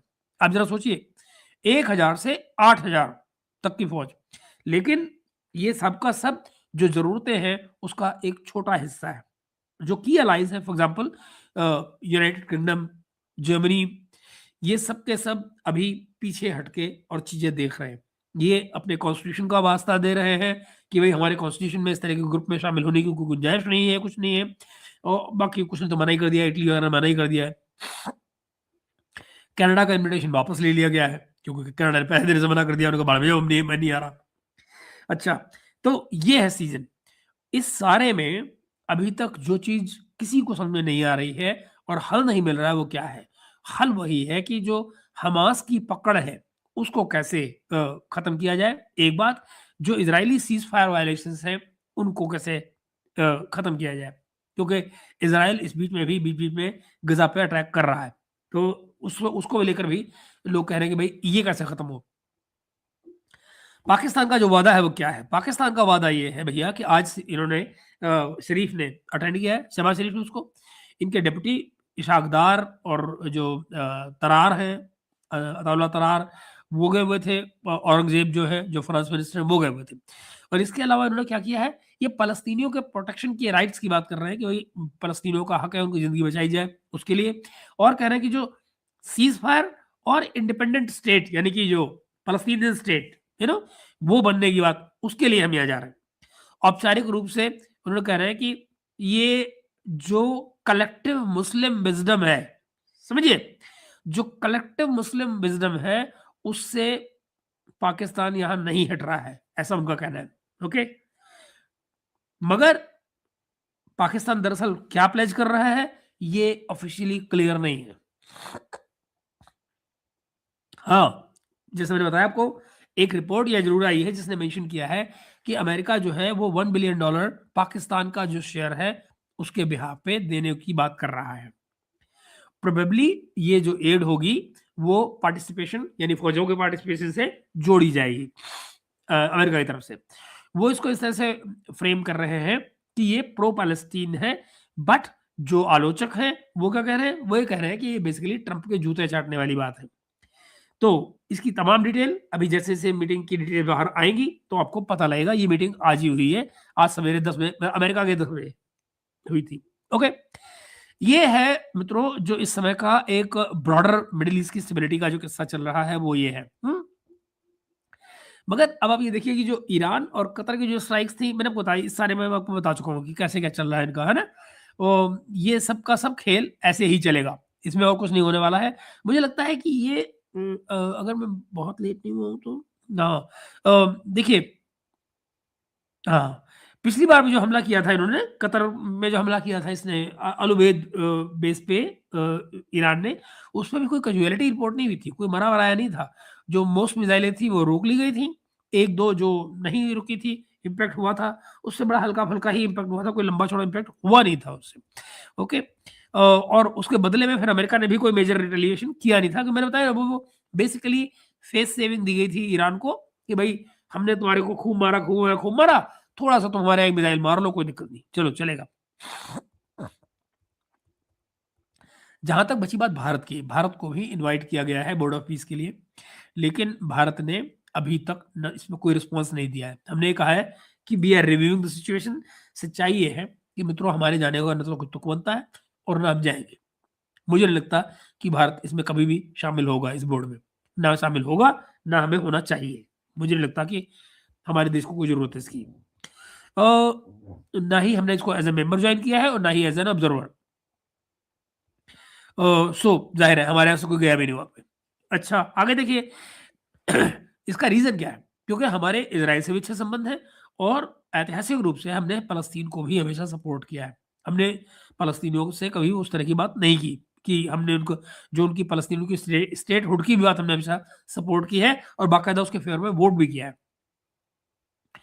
ट्रंप का जो ये है बेस, जो जो ये बोर्ड है, बोर्ड ऑफ पीस, इसको बेसिकली एक तरह से अमेरिकन सेंट्रिक, अमेरिका सेंट्रिक पे टू प्ले वाले खेल है ये, है ना? जिसमें कि आप प्ले टू प्ले मतलब पैसे दो, खेल खेलो। और खेल क्या है कि भई आप परमानेंट मेंबर बन गए हैं और फिर आप जो तमाम ट्रेडिशनल मल्टीलेटरल फोरम है, जैसे कि यूनाइटेड नेशन वगैरह, जिनको भारत बेसिकली प्रेफर करता है, ये उनको बायपास कर रहा है, ये जो बोर्ड है। हुँ? तो इसको लेकर 2 कंट्रीज़ के को एक 2 कंट्रीज़ के बारे में बात की रही है, भारत और इज़राइल को लेकर बात की जा रही है पाकिस्तान में। क्या कह रहे हैं वो? एक है जनाब अबसार आलम। अबसार आलम ने आज कमाल का एक थ्योरी दी है। वो कह रहे हैं कि भारत बड़ा घबरा रहा है पाकिस्तान के इस बोर्ड में जाने से। क्यों? भारत क्यों घबरा रहा है? और इज़राइल क्यों घबरा रहा है? कहते हैं एक तो इज़राइल इसलिए घबरा रहा है क्योंकि हमारे पास न्यूक्लियर बम है और उनको ये लगता है कि अगर पाकिस्तान आ गया इस बोर्ड में तो वो हमको डोमिनेट कर जाएगा और जो तमाम मुस्लिम ममालिक हैं उनके साथ में पाकिस्तान बैठेगा, उनका ग्रुप मजबूत हो जाएगा और वो न्यूक्लियर पावर है, बाकी लोगों के पास पैसा है, अरब मुल्कों के पास में, तो वो सब एक साथ मिलके इज़राइल पे कुछ भी कर सकते हैं। तो इज़राइल इसलिए घबरा रहा है। बात हुई फिर इंडिया क्यों घबरा रहा है? तो अबसार आलम का कहना था कि चूंकि बोर्ड ऑफ पीस का जो एजेंडा है वो सिर्फ गजा पे नहीं है, तो इंडिया को खतरा ये है कि अगर ये बोर्ड ऑफ पीस आगे चलता है तो कल को ये कश्मीर को एजेंडा में ला सकता है, इसलिए भारत घबरा रहा है। ये सपना देखा है अबसार आलम ने। मुझे तो ये नहीं समझ में आता कि भारत में आज तक तो मैंने किसी से कोई जिक्र करते सुना नहीं है कि किसी ने कश्मीर का जिक्र किया हो बोर्ड ऑफ पीस को लेकर। We just don't care about this kind of board, क्योंकि हमारी अपनी जो अ, हमारा जो लिमिटेड पॉइंट ऑफ व्यू है हमारा, वो है कि हम यूनाइटेड नेशन को बाईपास नहीं करना चाहते, जबकि वो काम ये बोर्ड कर रहा है। इतनी सी बात है। तो हमारे लिए बेसिकली इसमें कुछ है नहीं। जहाँ तक ये जो अमेरिका का है किस्सा 1 बिलियन वाला पाकिस्तान के लिए, लेट देम डू इट, हमारे को उससे कोई फ़र्क पड़ता नहीं है ना? इससे हमें कोई फ़र्क नहीं पड़ता है। जहाँ तक जो ईरान की कैपेबिलिटी की बात कर लेते हैं। ईरान की कैपेबिलिटी कि भई ईरान क्या-क्या हिट कर सकता है और कैसे कर सकता है, उसको भी मैं आपको हल्का-सा बता दूँ कि देखो क्या है। हाँ, उम, इनके पास 1000 से करीब 1200 बैलिस्टिक मिसाइल्स हैं, ईरान के पास में, 1000 से 1200। और ये जो जो 2025 के बाद में बची हुई है। 2025 को जो लड़ाई हुई थी, उसमें उसके बाद में बची हुई है। माना जा रहा है कि ये इस समय करीब 2500 पहले हुआ करती थी, अब ये 1000 से 1200 बची हुई हैं। अ, दैट मीन्स कि शॉर्ट टू मीडियम रेंज का जो स्टफ है इनका, यानी कि कौन-सी मिसाइल है वो? खुरमशार फॉर एग्ज़ाम्पल, खुरमशार 4, ये अंडरग्राउंड स्टेल्थ अटैक्स के लिए बाकायदा प्रोटेक्ट की जा रही हैं, ज़मीन के अंदर हैं, डिप्लॉयड हैं, ज़मीन के अंदर है ना? तो उन तक पहुँच पाना भी इतना आसान नहीं है। और वो कह रहे हैं कि पूरे मिडल ईस्ट में ये मिसाइल्स कहीं भी जा सकती हैं। नाम मैं आपको दोबारा बता दूँ, खुरमशाह 4, है ना? तो ये पूरे मिडल ईस्ट में इनकी डिप्लॉयमेंट जो है वो नीचे ज़मीन में है ईरान में, और ये ज़मीन के नीचे से सीधा निकल सकती है, फायर की जा सकती है वहीं से, और वो मिडल ईस्ट में कहीं भी पहुँच सकती हैं, इंक्लूडिंग जो अमेरिकन एयर बेसेस हैं, ये जो अमेरिकन बेसेस हैं, कतर में, बहरीन में, यूएई में, जॉर्डन में, इराक में, कहीं भी पहुँच सकती हैं। ओके? फिर देखिए कि उनके पास ड्रोन है, ईरान ईरान के पास बहुत अच्छे ड्रोन हैं, ओके? फास्ट बोट्स हैं जो कि स्वार्मिंग टेक्निक्स की तरह से गल्फ में घूम सकती हैं, और जो सॉलिड फ्यूल मिसाइल्स हैं उनके पास, सॉलिड फ्यूल मिसाइल्स ऐसी कि जो बहुत तेजी से लॉन्च हो सकती हैं और बहुत मुश्किल है उनको पकड़ पाना, उनको डिटेक्ट कर पाना बहुत मुश्किल है। ऐसी मिसाइल्स सॉलिड फ्यूल उनके पास हैं। अब आप सोचिए सैचुरेशन अटैक्स क्या होते हैं। सैचुरेशन अटैक, ईरान अगर मान लीजिए किसी भी अमेरिकन डिफेंस पे हमला करता है with barrage barrage of drones, सोचिए, कल्पना कीजिए हजारों में या सैकड़ों की संख्या में मिसाइल्स या ड्रोन्स एक साथ आ रहे हो, तो आप देखिए कि वो और किसी भी एयरबेस पे जिस पे जाएंगे उस पर आप कितने रोक पाएंगे। सिचुएशन पॉइंट है, हर एक डिफेंस सिस्टम का एक सिचुएशन पॉइंट है। अगर वो लगते हैं तो फिर वो आप जानते हैं क्या होगा। और फिर इस समय बाकायदा वो ड्रिल कर रहे हैं, इसकी तमाम ड्रिल्स चल रही हैं इस समय रशिया के साथ मिलकर ये स्ट्रेट ऑफ हॉर्मुज में। तो ये है, दैट मीन्स की प्रिपरेशन, तैयारी अपनी वो पूरी कर रहे हैं। जो ईरानियंस हैं वो अपनी तैयारी में लगे हुए हैं। प्रॉक्सीज जो है वो इसको एम्पलीफाई करते हैं, हिजबुल्ला, हाउदीज, इराकी जो मिलिशिया है वो भी, इराक में भी मिलिशिया है जो ईरान सपोर्टेड है, तो वो भी है इसमें शामिल। और वो सब के सब इन तमाम के ग्राउंड अटैक्स को बढ़ा सकते हैं, ग्राउंड अटैक्स शुरू कर सकते हैं। अगर ऐसा होता है तो वो ड्रोन्स की संख्या जो है वो बढ़ जाएगी। अगर वो ड्रोन संख्या बढ़ जाती है तो अमेरिकन जो हम जो सुरक्षा है व्यवस्था सारी वो it can come into a regional mess. America जो है वो अपने डिफेंसेस बढ़ा रहा है इस समय पर। उन्होंने पैट्रियट्स लगा दिए हैं, वहां पे थर्ड सिस्टम लगा दिए हैं, बड़े एक्स्ट्रा फाइटर्स भी लगा दिए हैं। मगर जो एक्सपर्ट्स हैं वो क्या बता रहे हैं, एक्सपर्ट्स कह रहे हैं कि किसी भी प्रोलॉन्ग फाइट में गैप्स खुलेंगे, जहां गैप खुलेंगे वहां पर ये हमला नीचे आएगा, तगड़े से आएगा। और स्पेशली अगर ये एक हफ्ते से ऊपर के ऑपरेशन शुरू हो जाते हैं तो पेंटागन बेसिकली इसी की तैयारी अब कर रहा है। बॉटम लाइन क्या है दोस्तों, कि अगर ईरान इस हमले को बदले जब जब भी बदला लेना चाहता है, बढ़ाता है, तो आप ये मानिए कि फिर चोट तो बहुत तगड़ी लगने वाली है अमेरिका को उस केस में। ऐसा नहीं है कि उससे कुछ बचने वाला है। फिर एक और बात देखिए कि जो असली चिंता है अमेरिका की वो क्या बनेगी।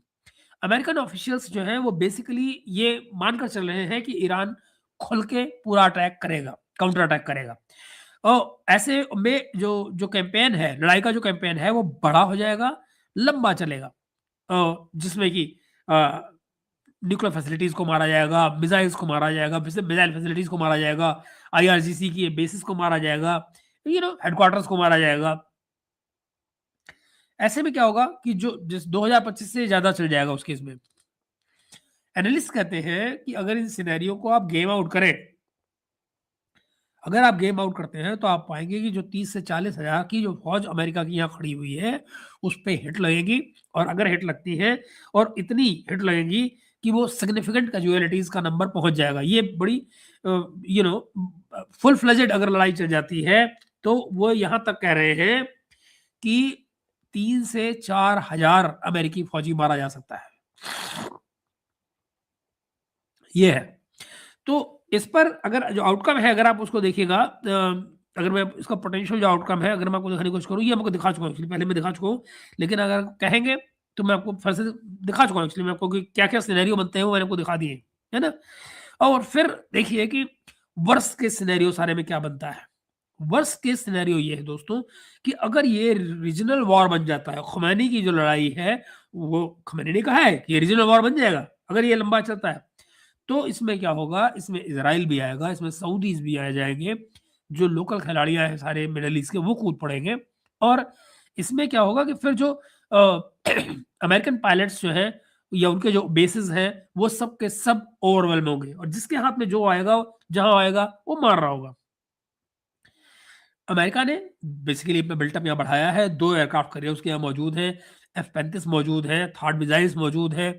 ये सब के सब इसीलिए है कि वो अपने आप को बचा पाए। लेकिन इट ऑल कैन बी, आत्मविश्वास तो बढ़ सकता है मगर खतरा कहीं नहीं जा रहा, खतरा बाकायदा मौजूद रहेगा। और फिर आप देखिए कि मिड टर्म इलेक्शन, यानी कि 2026 जो है मिड टर्म इलेक्शन है, 3 नवंबर को मिड टर्म इलेक्शन होने जा रहा है। मैं तारीख बता रहा हूँ आपको, 3 नवंबर को मिड टर्म इलेक्शन होने जा रहा है। ट्रंप जो है वो he can not afford a bloody nose, he can not afford a bloody nose, he is already polling bad, यानी उनकी जो अप्रूवल रेटिंग है इस समय पर वो 35 से 40% पे घूम रही है। और उस पर चोट जो और लग रही है वो ये टैरिफ वाला जो खेल चल रहा है सारा का सारा, वेनेजुएला वाला, ग्रीनलैंड वाला, ये सब मिला के बेसिकली ऐसी की तैसी हो पड़ी है ट्रंप की। लेकिन एक चीज को ध्यान रखिएगा कि जो फॉरेन पॉलिसी है वो मिड टर्म इलेक्शन को जनरली जनरली इम्पैक्ट कम डालती है। लेकिन अगर लड़ाई हो जाती है ये ईरान वाली और कैजुअलिटी जाने लग जाती है, फौजी मरने लग जाते हैं, बॉडी बैग्स घर पहुंच रहे हैं, तो देन भाई साहब जो पोल्स हैं वो कहते हैं कि जो जो सिर्फ 33% अमेरिकी हैं जो ईरान पर लड़ाई की सपोर्ट कर रहे हैं, 33 बस। उसमें भी जो डेमोक्रेट्स हैं वो बिल्कुल खिलाफ हैं इसके, और इवन कि बहुत सारे जो ट्रंप की अपनी पार्टी के लोग हैं वो भी घबराए हुए हैं। अगर बॉडी बैग्स अमेरिका आने शुरू हो गए तो आप ये मान लीजिए कि जो स्विंग स्टेट्स हैं वहां पर बहुत बड़ा फर्क आएगा और जो डेमोक्रेटिक टर्नआउट है वो बढ़ेगी। एंड इन दैट केस जो इराक वॉर का जो बैकलैश है आया था, ठीक कुछ उसी तरह का सिलसिला यहाँ पर एक बार फिर आपको नजर आएगा। इनफैक्ट अगर आप ये देखिए ईरान में जो ट्रंप की पॉलिसी रही है रिजीम चेंज वाली, वो बात ट्रंप ने अभी तक खुलकर कही नहीं है। वो ये कहते हैं कि best thing that could have happened, regime change के लिए कहते हैं, बट उन्होंने ये नहीं कहा कि हम करेंगे। He is non committal publicly, publicly उन्होंने अभी तक बात नहीं कही है, लेकिन यू नो इसराइल और क्योंकि उनको लगता है कि जो अमेरिकन वोटर है वो डील चाहता है, वॉर नहीं चाहता है, ये उनका मानना है। और फिर जो तेल्स की बढ़ती हुई कीमतें होंगी उसका गैस की प्राइसेस में भी फर्क आएगा वहां अमेरिका में, और उससे क्या होगा, लोगों के वैलेट को, जो उनका पर्स है उस पर फर्क पड़ेगा, हल्का होगा, और उससे फिर वो वोट पे इम्पैक्ट आएगा उसका। तो इस सब के बदले में एक और चीज हो सकती है, और ये बिल्कुल मत भूलिएगा, अगर कहीं अमेरिका इसमें सफल हो जाता है कि मान लीजिए उसने 2 दिन का ऑपरेशन किया, 2-3 दिन का, और वाकई में अमेरिका में ईरान में रिजीम चेंज हो गया और सब कुछ हो गया, तो आप ये भी मान लीजिए कि इसका उसको बेनिफिट भी मिल सकता है। This is what I wanted to point out to you in this vlog. So मित्रों, मैं लेता हूँ आपके फटाफट आपकी बातों को, आपके कमेंट्स को ले लेता हूँ और फिर हम आगे बात करते हैं अपनी। नमस्कार सागर भाई और फ्लैक्स एंड अनिरुद्ध भाई एंड सागर, अभय भाई हमारे साथ में है, वेरी गुड। कृतिका नमस्ते एंड ओके सर, ओके ये रहा कमेंट। सर अगर गाजा के रिकंस्ट्रक्शन के लिए बोर्ड पैसे देगा तो यूक्रेन के रिकंस्ट्रक्शन के लिए रशिया पैसे क्यों दे? यार कौन जीता है तेरी जुल्फ के सर होने तक, मुझे ये तो बताओ कि रशिया तो तब देगा ना अगर रशिया इस जंग को हारे।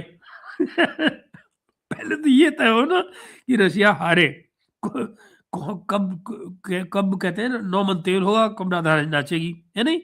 नहीं तो राधा फिर ये गाजा के रिकंस्ट्रक्शन के लिए इसराइल पैसे दे, बात तो हो सकती है, बात तो हो सकती है, कहा जा सकता है। मगर फिर लॉबीज क्या होती है, जो जो ज्यूस लॉबी जो है अमेरिका में, वो और क्या कर रही है, यही तो कर रही है। वो इसको तो अलग कर रहे हैं ना, वो कहते हैं कि भैया फलस्तीनियों लेकर हम कर रहे हैं, और फलस्तीनियों का किस्सा कुछ नहीं है, कोई फलस्तीनियों की चिंता नहीं कर रहा है। वो अपने दामाद को पैसे दिला रहा है, कंपनी को पैसे दिला रहा है, वो कोई और करे, कोई कुछ भी करे, जो कुछ होगा उसका दामाद के थ्रू होगा, कमीशन घर आएगा अपने। बात खत्म। राहुल भाई नमस्कार, प्रणाम। और अच्छा, कमेंट तो आपको ज़्यादा आई नहीं है, ओके। सर उस दिन के लिए एक लिमिटेशन है, यूएस के लिए एक लिमिटेशन है, they have to be careful not to hit the population. ये किसने कहा आपको? Who told you this? Who told you कि अमेरिका के लिए लिमिटेशन है? ये कब से चिंता करने लग गए वो?